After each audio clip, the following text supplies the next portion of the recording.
Hi, my name is Chris, and I'm an elder here at Hill Country Bible Church Hutto, also a worship leader. A lot of people don't know where I came from, what my story is. So, as a kid, I grew up in a Christian family, and my mom took me to church. Whenever I went to college and moved out of the house, all of that changed. I went from attending church to not attending church overnight. I didn't even really realize it. And looking back now, I realize that it was my mother that owned my faith.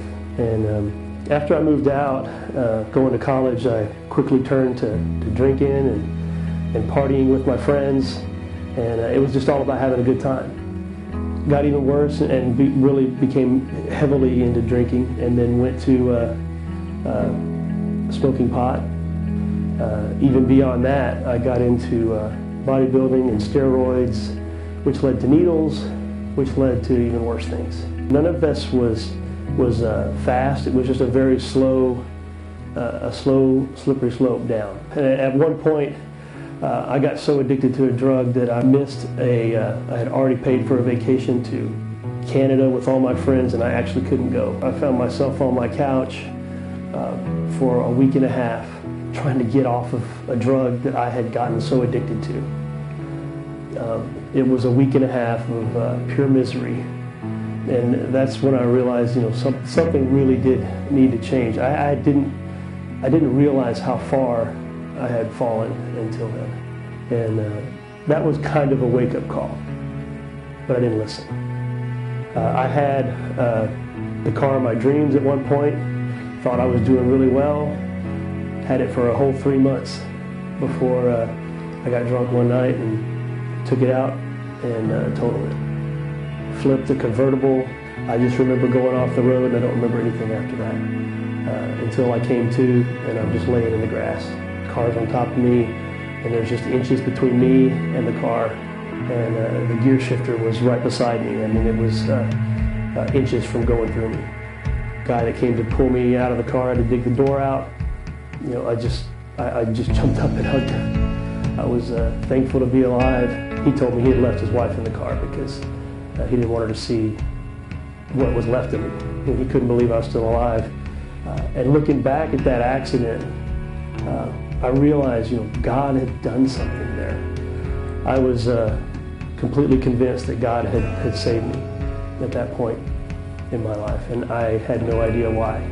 I didn't have a scratch on me. That was a wake-up call that I'll never forget, but I didn't listen to it. So time goes on. I got married and moving into a house, and our neighbors invited us to go to church with them. But we went, and it was the first time I'd ever seen a contemporary worship service, and kept coming back, but for that reason.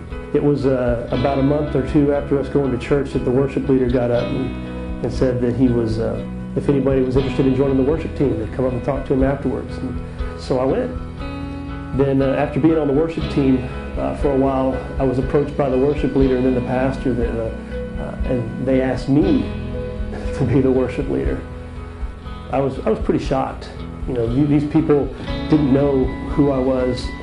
I was smoking pot. I was drinking about a 6-pack a day. I hid it very well. They knew who I pretended to be. And I remember telling the pastor, I said, I'm not worthy of this. I told him, I'll start reading the Bible and do my best. My thought was I just didn't want to look like an idiot. If somebody came and asked me a question about the Bible, I wanted to be able to answer it. So I started reading the Bible. That's when everything changed. I couldn't get enough of it. I read the Bible every day, many times a day. I began to understand why Jesus had to die on the cross. That it was my sins that put him there. He was paying for what I had done wrong. And because of that I could be forgiven of all the things I'd done. I didn't have to pay that price. And that just gave a whole new perspective to who he was. My wife actually got sick of hearing about what I was learning in the Bible because it's all I could talk about. And in the meantime, I realized I stopped doing all the drugs and stopped drinking. Not because I felt like I had to, because I genuinely wanted to. You see, I'd seen this worship leader for months before that and thought how I respected who he was and the fact that he was always trying to do what's right, but I thought, gosh, I could never live like that. It's got to be so boring. And here I was, just a month or two later doing the same thing and loving every minute of it. Now I live a life with no regrets, whereas before I was miserable and I had to have everything in this world to be happy, and it never filled that hole. That hole's full. I'd always heard about born-again Christians, but it never really made sense to me until it happened to me. If you had told me 5 years ago what I'm doing now, I'd have told you were crazy. But now I feel like I'd be crazy not to. There's something about knowing that what you're doing is what God wants you to do that just makes it so much better.